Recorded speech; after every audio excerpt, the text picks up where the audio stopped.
200 seat নিয়েও পার পাবেন না। শেখ হাসিনার সিট আরো বেশি ছিল।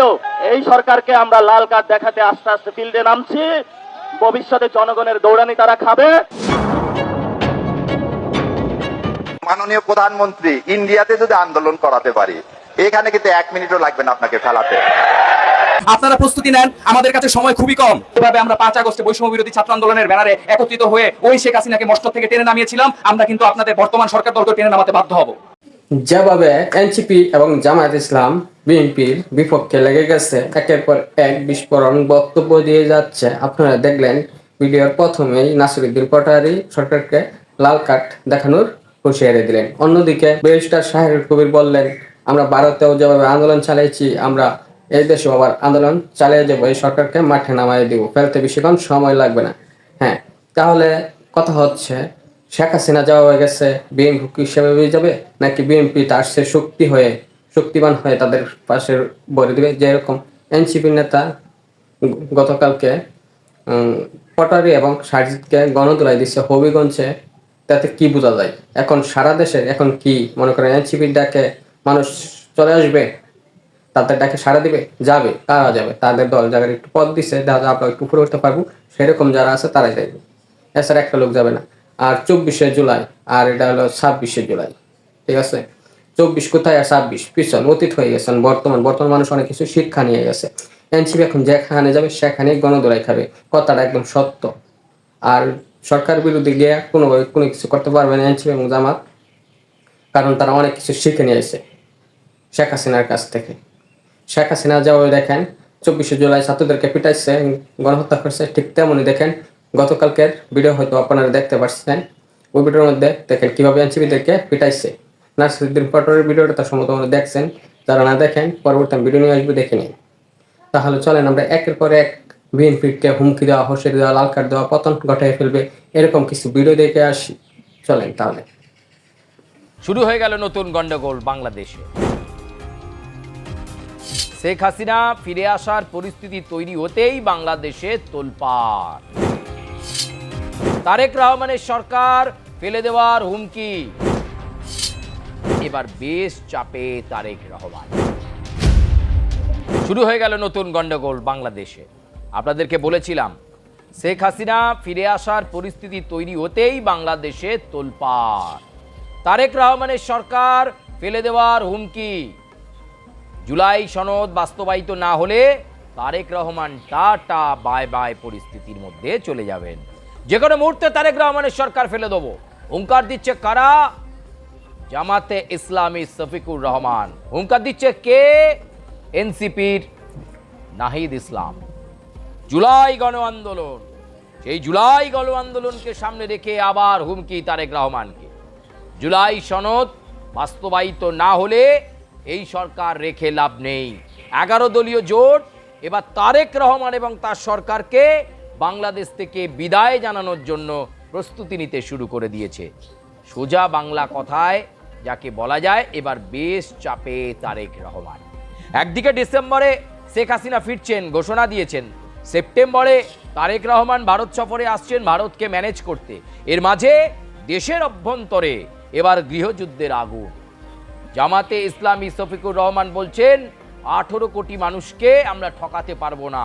জুলাই সনদ এবং গণভোটে যা রায় হয়েছে তা অক্ষরে অক্ষরে বাস্তবায়ন করতে হবে, নইলে তারেক রহমান এবং তার সরকারকে রাখতে দেওয়া যাবে না।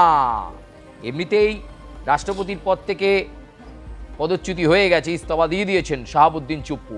ভেতরে ভেতরে শাহাবুদ্দিন চুপ্পু যোগাযোগ রাখছিলেন শেখ হাসিনার সাথে, ফলে বিপজ্জনক হতে পারেন শাহাবুদ্দিন চুপ্পু। চলো হাঁটাও, রাষ্ট্রপতির পদ থেকে হাঁটিয়ে দেওয়া হয়েছে। এবার তারেক রহমান পড়েছেন ঝালে ঝোলে অম্বলে। তিনি 11 দলীয় জোটের কড়া হুঁশিয়ারি, কড়া আক্রমণের মুখে পড়েছেন। আমরা অনেক আগেই বলেছিলাম জামাতে ইসলামী বা এনসিপি বা এদের 11 দলীয় জোট মোটেও সুখকর নয়। তারেক বাবু, আপনি যে নিশ্চিন্তে সরকার চালাতে পারবেন না, এ বার্তা আমরা অনেক আগেই আপনাদেরকে দিয়েছিলাম। আপনি যদি তখন থেকে শক্ত হাতে প্রধানমন্ত্রী সুলভ আচরণ করতেন, তাহলে এই 11 দলীয় জোট মাথা চাড়া দিয়ে উঠত না। নিন এখন আপনাকে দিনে রাতে ব্ল্যাকমেল শুরু হয়েছে। জুলাই সনদ বাস্তবায়িত না হলে আপনাকে ছুঁড়ে ফেলে দেওয়া হবে, সরকার ফেলে দেবো, সরকার ভেঙে দেবো, বারে বারে মুহূর্তে মুহূর্তে হুমকি শুনতে হচ্ছে। যে বাংলাদেশ নিয়ে আপনি স্বপ্ন দেখছেন, সবার আগে বাংলাদেশ, এই স্লোগানকে সামনে রেখে বাংলাদেশের সেচ ব্যবস্থায় আমূল পরিবর্তনের কথা ভাবছেন তারেক রহমান। যে তারেক রহমান ভাবছেন কর্মসংস্থানের জোয়ারে ভাসবে বাংলাদেশ, যে তারেক রহমান ভাবছেন দারিদ্রতা কমিয়ে আনবো, যে তারেক রহমান ভাবছেন ব্যবসা বাণিজ্যের সুদূর প্রসারী পদক্ষেপ হবে, চীনের সাহায্যে এগিয়ে যাব, যে তারেক রহমান ভাবছেন ভারতবর্ষের সঙ্গে যা শত্রুতা তা মিটিয়ে ফেলবো ভারত সফরে গিয়ে, কিন্তু আপনার দেশের মধ্যেই তো আপনি পড়েছেন বিপাকে। আপনি না পারছেন জামাতে ইসলামীকে সামলাতে, না পারছেন এনসিপিকে সামলাতে, আর না পারছেন এদের 11 দলীয় জোটকে সামলাতে।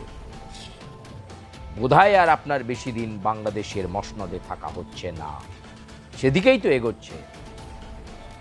এই জুলাই মাস যে কি কালের, মানে আপনি দীর্ঘ নিঃশ্বাস ফেলে ভাবছেন কবে জুলাই শেষ হবে, তার রেশ কাটছে না যেন।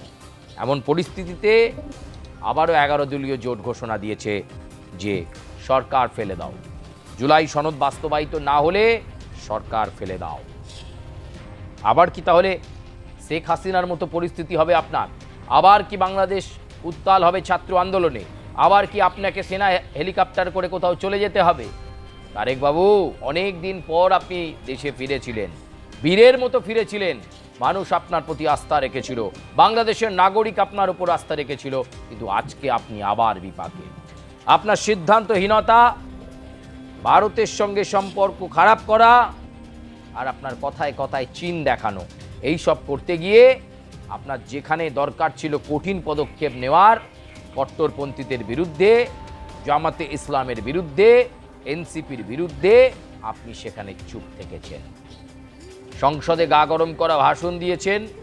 আপনার পুজো পৌঁছে যাক বিশ্বের দরবারে। প্রতি বছরের মতো এবারও আর+ নিউজ নিয়ে এলো শারদাঞ্জলির সেরা সম্মান 2026। অংশ নিতে সকাল 10টা থেকে সন্ধে 6টার মধ্যে সরাসরি যোগাযোগ করুন আমাদের অফিসে অথবা কল করুন 9836323248 এই নম্বরে। শারদাঞ্জলি শুধুমাত্র আর+ নিউজে। আর আপনার দেশে কি অবস্থা তার খোঁজ খবর রাখেন। এখন ব্ল্যাকমেল আপনাকে শুনতে হবে, এবং যে পরিস্থিতি চলছে বাংলাদেশে, ডিসেম্বরের আগেই একটা ঘোরতর ঝড় আসছে আপনার এবং আপনার জন্য। তারেক রহমানকে বলছি, এই পরিস্থিতি কিভাবে সামাল দেবেন সেটা খুব গুরুত্বপূর্ণ বিষয়, এবং পরবর্তী বাংলাদেশের রাষ্ট্রপতি কে হচ্ছে সেটাও খুব গুরুত্বপূর্ণ। যদি ডক্টর ইউনূস রাষ্ট্রপতি হয়ে গেলেন, তাহলে তো তারেক বাবু আপনার কপালে কিন্তু দুঃখ আছে। জামাতে ইসলামী যে অ্যাসাইনমেন্ট নিয়ে তারা নেমেছে, আপনি জামাতে ইসলামীকে এবার সরকার করতে দেননি। আপনার দল এমন সংখ্যাগরিষ্ঠতা পেয়েছে, তারা ভেবেছিল এবার ক্ষমতায় আসছে, জামাতে ইসলামী এবার মরণ কামড় দেবে, যাতে আগামী নির্বাচনে সরকার গড়ার জায়গায় জামাতে ইসলামীর নেতৃত্বাধীন সরকার যায়। পেছনে আছে এনসিপি, ওই নাহিদ ইসলাম, হাসনাত আবদুল্লাহদের পার্টি। এই মুহূর্তে আপনার কড়া পদক্ষেপ করা দরকার, কিন্তু আপনি পাচ্ছেন না। আপনার হাতটা বাঁধা যে তারেক রহমান।